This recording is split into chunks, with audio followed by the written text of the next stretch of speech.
I still remember the beeping of the monitors, the cold sting of the IV, and the sound of my mother's voice saying, "We just can't afford it."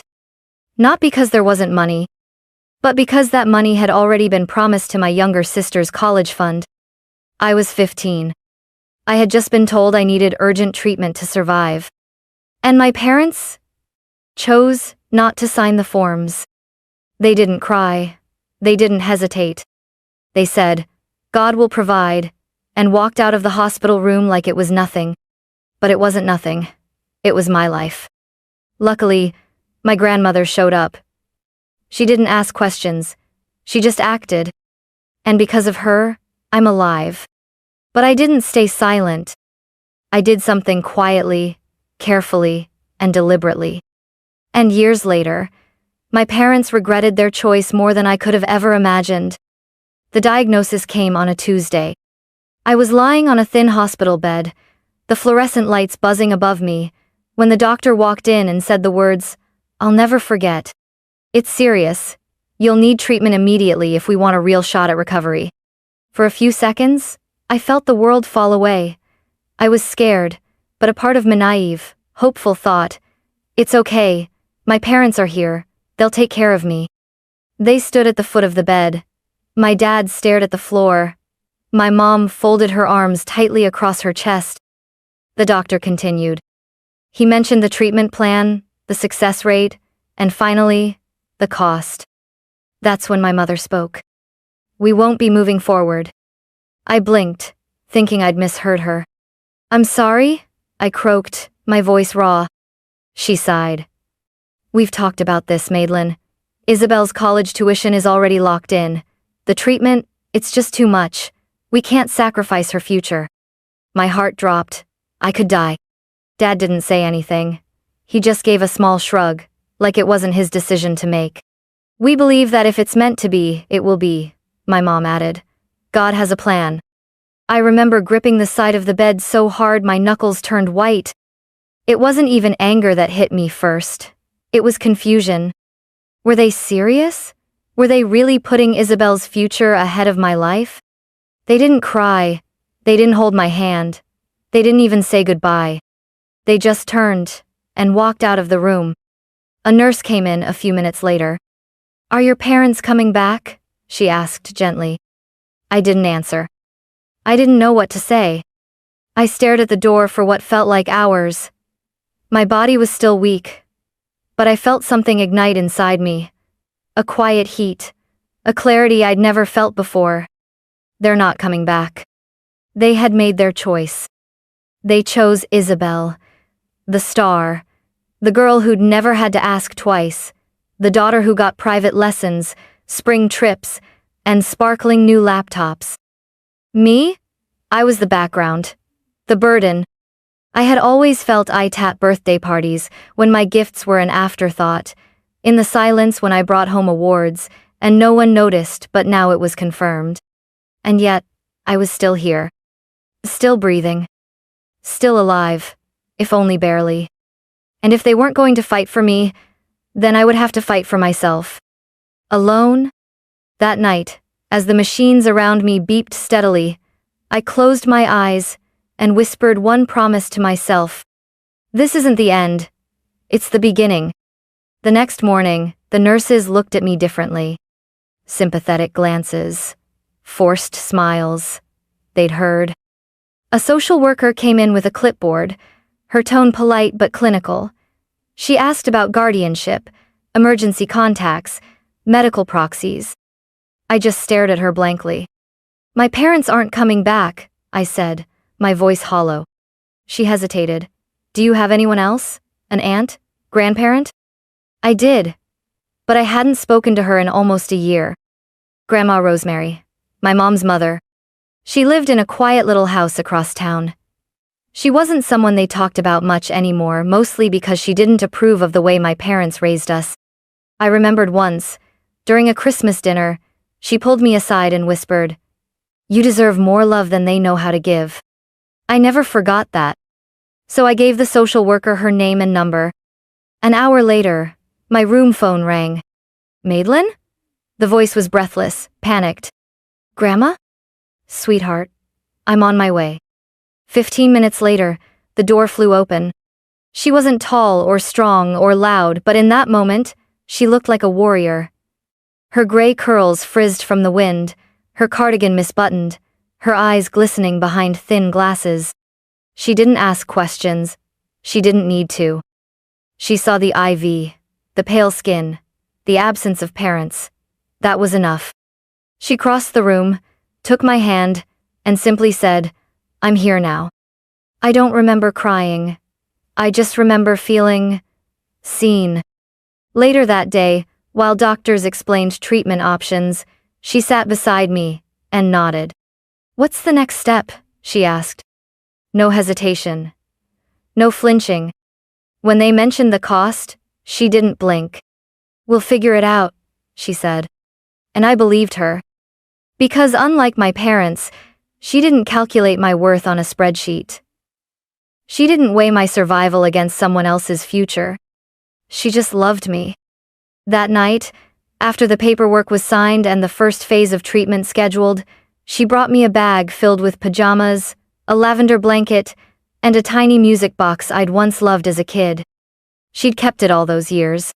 We sat in silence, the lullaby tune filling the quiet corners of the hospital room.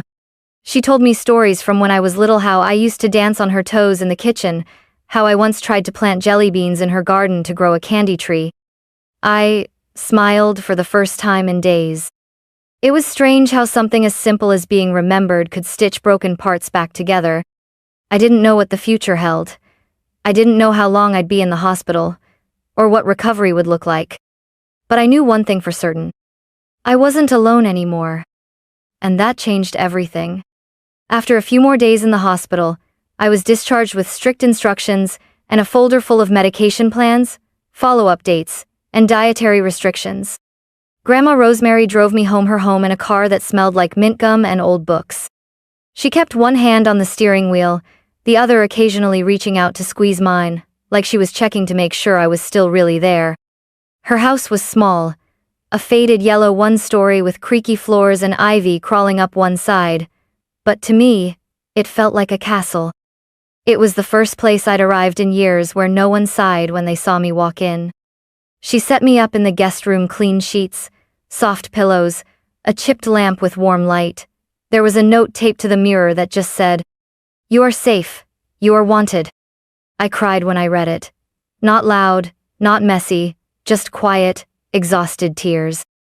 Grandma didn't ask questions the first few days. She focused on keeping me warm, fed, and rested. Every morning, she made me oatmeal with cinnamon. Every evening, she sat nearby and read while I drifted off to sleep. One afternoon, as I sat wrapped in a blanket on the porch, she brought out her laptop and a worn notebook. "I've been researching clinics," she said. "I'm talking to foundations, local health, nonprofits, anyone who'll listen. We'll figure out a way to cover the rest." I stared at her. "You're doing all this? For me?" She smiled. "Of course I am." And then she said something I didn't know I needed to hear. "You're not a burden, Madelyn. You're my granddaughter. That's enough." That sentence landed like sunlight in a dark room.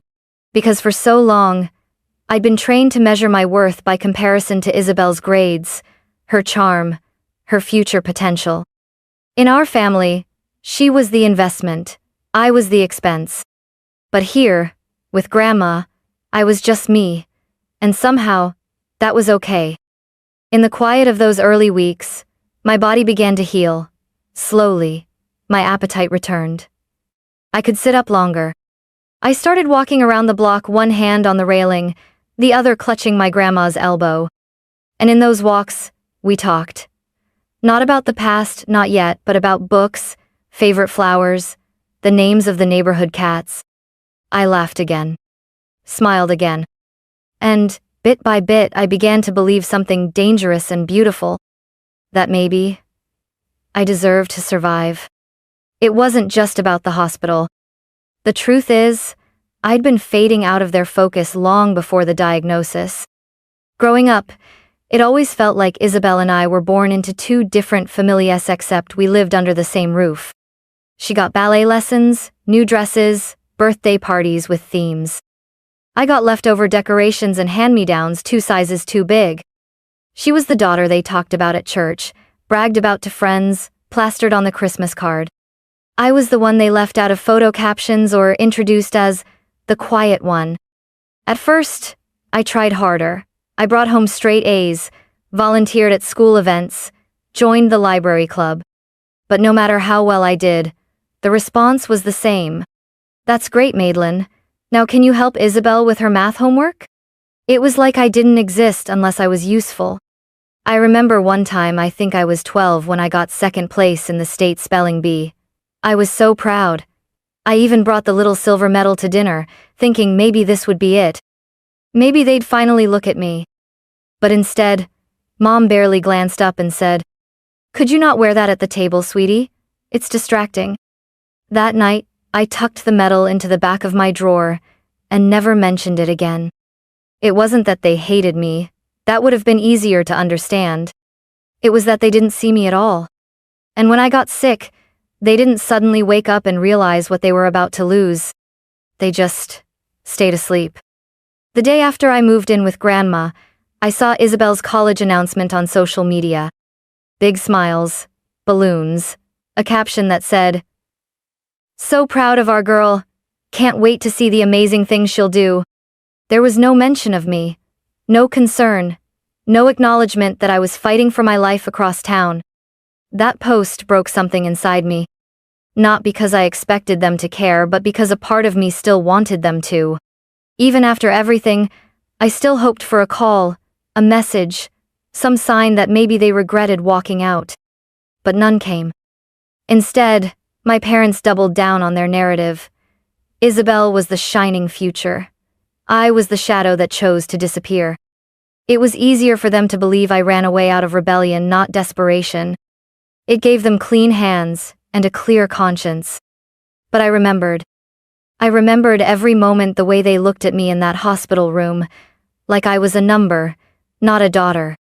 And slowly, a new kind of resolve began to build inside me. I wasn't going to chase their love anymore. I was going to outgrow the box they built for me. And when the time came, they would see me. Not because I asked to be seen, but because I'd become someone they couldn't ignore. Healing wasn't linear. There were days when I felt strong enough to walk to the end of the street and back. There were days when I couldn't sit up without seeing stars. But Grandma never rushed me. She treated my recovery like tending a garden, gently, patiently, watering me with small acts of kindness until I could stand on my own. She bought a little whiteboard and wrote notes on it each morning. "You're doing great. Breakfast is ready when you are. Today's goal? Smile once." And slowly, the knots in my chest began to loosen. I started helping with things around the house, folding laundry, chopping vegetables, reading aloud while she knitted. It wasn't much, but it was something. Then, one day, I asked, "Can I help with bills?" Grandma looked at me like I'd grown a second head. "Absolutely not. Your job right now is healing." Still, I couldn't shake the feeling that I needed to give something back. So I started tutoring online. Just 1 or 2 students. Then 4. Then 7. Math, mostly. Some English. The kids were sweet, awkward, eager. One girl told me, "You explain things better than my teacher." I smiled for an hour after that. It wasn't just about the money, though. It helped us pay for a few extra prescriptions without worry. It was about feeling useful. Like I was slowly becoming someone who could build instead of break. Grandma noticed. One evening over soup, she said, "I think you're more yourself now than I've ever seen you." I paused, spoon halfway to my mouth. "What do you mean?" She tilted her head thoughtfully. "Your parents always saw you as background. But you were never background, Madelyn. You just needed a place to grow where no one was standing in your light." That stuck with me. All my life, I'd tried to shrink. Make room for Isabel. Make peace with silence. Make excuses for being invisible. But now, in this little yellow house, I didn't have to disappear. And something new was taking root inside me. Not revenge. Not even anger. But clarity. I knew exactly what my parents thought of me, and I was finally done trying to change their minds. What I wanted wasn't an apology. It was truth. I wanted them to be seen for who they really were, by the people who still believed in their perfect facade. Because while they'd left me to die and moved on with their smiling social media posts and scholarship bragging, they had no idea. I was building something of my own. Something strong. Something real. And one day, the truth would reach the ears they cared about most. And when it did, they'd feel the weight of what they'd thrown away. Not through rage. Not through fire. But through something colder. Consequence. By the time winter came, I was stronger. I could walk a mile without stopping. I could laugh without feeling guilty. I could sleep through the night without waking up in a panic. And I was earning enough through tutoring that Grandma finally stopped pretending she didn't need help with groceries. We were okay. More than okay, actually. Some nights we'd drink peppermint tea and watch cooking shows in our pajamas, pausing every 10 minutes to debate whether or not we could recreate the dish. We couldn't. We had routines, warmth, safety. We had something that felt suspiciously like a real life. But underneath that peace, something else was quietly taking shape. I hadn't forgotten. Not the hospital room. Not the way my mother said, "We just can't afford it." Not the way my father refused to look at me when he walked out. They had gone on with their lives. Kept their business running. Kept telling their carefully curated story to the world that they were a loving family, that they'd made sacrifices, that they stood for integrity and excellence. And I had proof that it was all a lie. One afternoon, while sorting through old files on my phone, I came across a screenshot I'd forgotten. I'd taken a text from my mother to Isabel, saying, "Don't worry about your sister, she'll come home when she stops being dramatic." Another message from my father read, "We can't throw away Isabel's future on a maybe. Madelyn's strong, she'll figure it out." They hadn't left me because they had no choice. They'd left me because they didn't want to choose me. And the more I thought about it, the more one name came back to me. Eleanor Stratton, director of the Stratton Scholars Network, former dean of admissions, founder of a selective scholarship foundation that my parents had been bragging about for years. They called her our golden contact. They invited her to dinners, sent her glowing updates about Isabel's achievements, positioned her as the linchpin to Isabel's elite future. She was their idol, their validator, the one person whose opinion they truly cared about. And I wondered, did she know the truth? Did she know that the same people who called themselves champions of education left their own daughter in a hospital bed to die? I didn't want to scream. I didn't want a viral takedown or a Facebook rant. I just wanted Eleanor Stratton to know exactly who she was aligning herself with.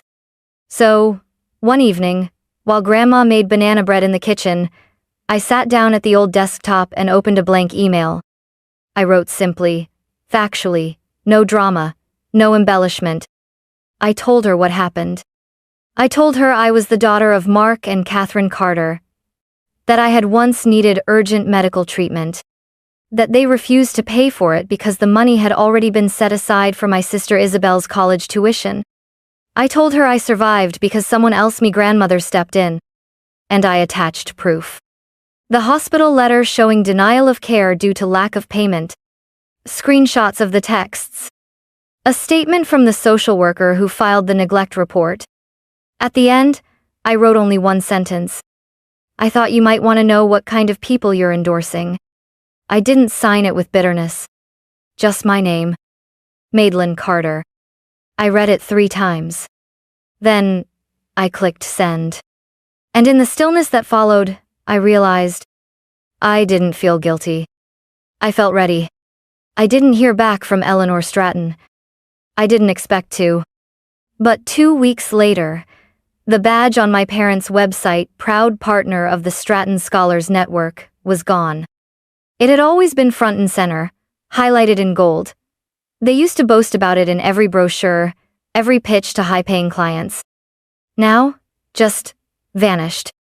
I checked the foundation's directory. Their names had been quietly removed.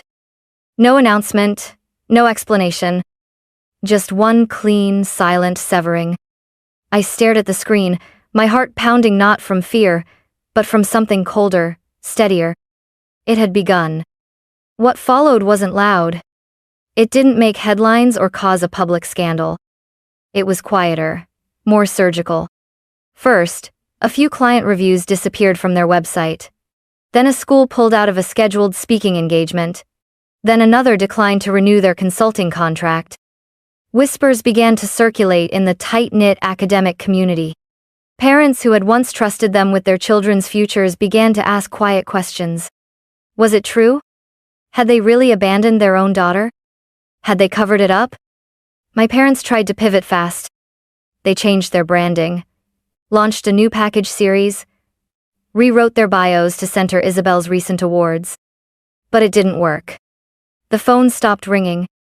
Emails went unanswered. Their monthly newsletter, once boasting upcoming college seminars and glowing testimonials, now sat unopened in inboxes. Then came the big collapse. 3 major contracts pulled out in a single week. They tried to sue, but it only made things worse. More attention, more questions. I didn't celebrate. I didn't post about it. I didn't tell Grandma. I just watched. And remembered. 6 months after I'd sent the email, I saw a local real estate listing. Office space for lease formerly occupied by Carter Academic Strategies. The address matched theirs. They had shut down. According to a forum thread, they'd moved operations into their home, then lost that too. A few weeks later, I saw my parents in person. It was at a youth mentorship conference I'd been invited to speak at. I had just wrapped up a panel about resilience, standing alongside educators and social workers from across the state. As I stepped off the stage, I saw them near the exit. My mother looked older, her makeup uneven, like she hadn't worn it in a while. My father's suit hung loose at the shoulders, his shoes scuffed and tired. They looked small. "Madelyn," my mom said, her voice cracking. "Please, just a minute." I froze. "We know we messed up," Dad said. "We've lost everything." I stood still, arms folded. They looked nervous, like they didn't know how to speak to me anymore. "We saw the foundation cut us off," Mom continued. "We saw your name on the mentorship panel. We didn't realize how far you'd come. We didn't know you'd survive?" I asked. She flinched. "We were scared," she whispered. "We didn't know what to do." "No," I said coldly. "You knew exactly what to do, and you chose not to." Dad stepped forward. "We're not asking for much, just some help. Things aren't good. We're struggling." I tilted my head. "When I was in the hospital, you said you couldn't afford to save my life." They were silent. I smiled, not cruelly, but truthfully. "I'm just returning the favor." And then I walked past them steady, calm, and didn't look back. That night, I went home to Grandma. We had tea on the porch while the wind rustled the trees around us. She didn't ask how it went. She just poured me a cup and handed me a blanket. I looked out into the night and whispered, "They tried to erase me." Grandma reached over and squeezed my hand. "They failed," she said. And in the stillness, I finally believed her. Life didn't suddenly become perfect after that. There were still tough days, doctor checkups, old memories that tugged at me in the dark, nightmares I couldn't always explain. But the difference was, I didn't carry them alone. Grandma Rosemary stood by me through it all. She didn't fix me. She didn't try to erase the pain. She just stayed. And that was enough. My tutoring work grew. I expanded to help kids who came from homes like mine where silence replaced support, where love was conditional and expensive. I started a scholarship fund in my name. Not in spite. In protection. To make sure no child would be forced to choose between life and someone else's ambition. I didn't speak of my parents again. Not to the students I mentored. Not to the families I worked with. I wasn't interested in revenge. I was interested in rebuilding. One brick at a time. On Grandma's birthday, I surprised her with something I'd been planning for months, a small white house near a lake, with a reading room full of windows and a kitchen big enough for two. She cried so hard she couldn't speak. And I did what she'd done for me all those months ago. I held her hand and whispered, "You're not alone." Later that night, we sat under the stars, wrapped in blankets, sipping tea. "If you could go anywhere next," I asked, "where would it be?" She smiled. "Somewhere warm, with a hammock, and no clocks." I grinned. "Let's book it." She looked at Minnow as someone she rescued, but someone she trusted. And in that moment, I realized something simple and profound. I hadn't just survived. I had chosen who to become. Not for their approval. Not for their forgiveness. But for me. And for the one person who saw me before I even knew I was worth seeing,